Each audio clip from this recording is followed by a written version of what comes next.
Brian Kelly and Mike Elko were both on the SEC Coaches Teleconference on Wednesday, updating their team's progress, most notably for LSU. It's injury concerns on the defensive side with some of those guys in the defensive front seven.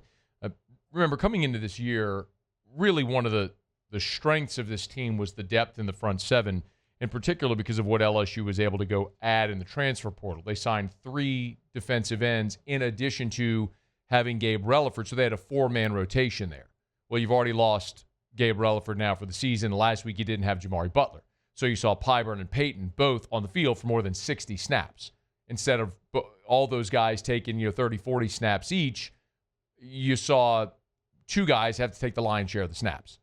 At defensive tackle, you had a 5-man rotation, which got whittled down to 4 when you didn't have Bernard Gooden, who had taken more snaps than anybody at defensive tackle so far in the season. And then, of course, you didn't have Whit Weeks, who never comes off the field, as his foot was in a boot and he didn't play against Vanderbilt. Well, Brian Kelly on Monday didn't provide an update on any of these injuries. On Wednesday morning on the SEC Coaches Teleconference, he did give an update. Let's start with BK updating Whit Weeks.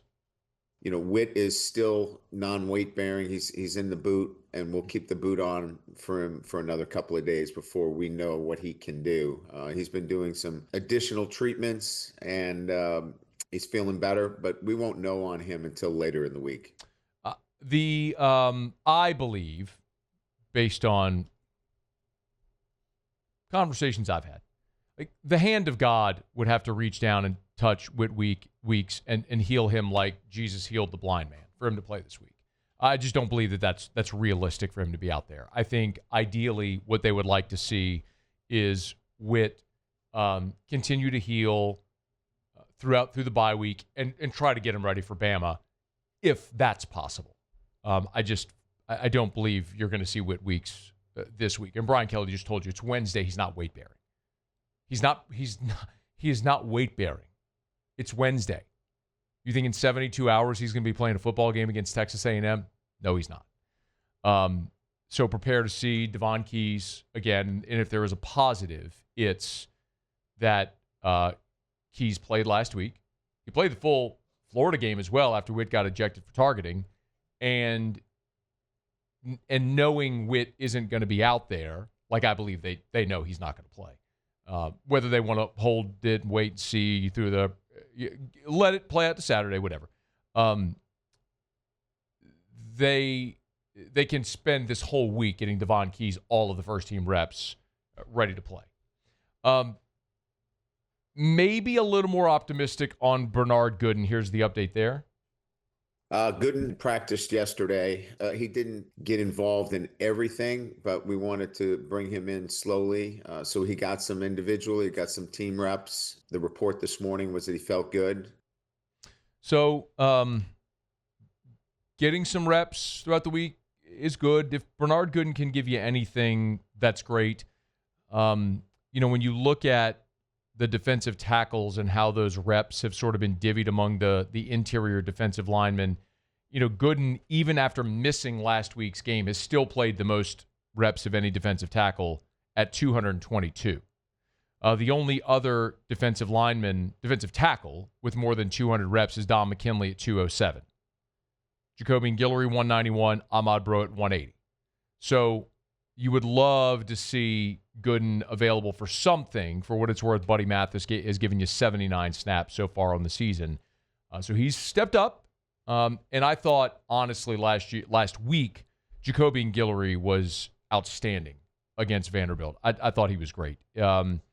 He graded out, his tackling grade was a 72. I'm looking at PFF. His tackling grade was a 72. His run defense was a 70.9. His overall was a 67. I thought Guillory maybe played his best game of the season this past weekend against Vanderbilt. We played 35 snaps, and they needed someone to step up, and the 6-year guy did. So it might have to be called on to do that again here this week against Texas A&M. You have a real sincere challenge with that Aggie offense, and it's one that, look, we all talk about things before the season. You get some right and some wrong. Listen, I picked LSU and Texas to play in the SEC championship game. Looks like that's going to be really, really wrong. Sometimes you get things right. One of the things that I liked a lot was A&M to improve upon their 8-4 moniker because I loved them at the line of scrimmage. They returned 4 starters on the offensive line. They had 3 really good running backs plus a quarterback that gave him that dimension in the running game. And then I trusted Mike Elko on the defensive side of the ball. But you look and it's mapped out. They are averaging, Texas A&M is averaging nearly 200 rush yards per game.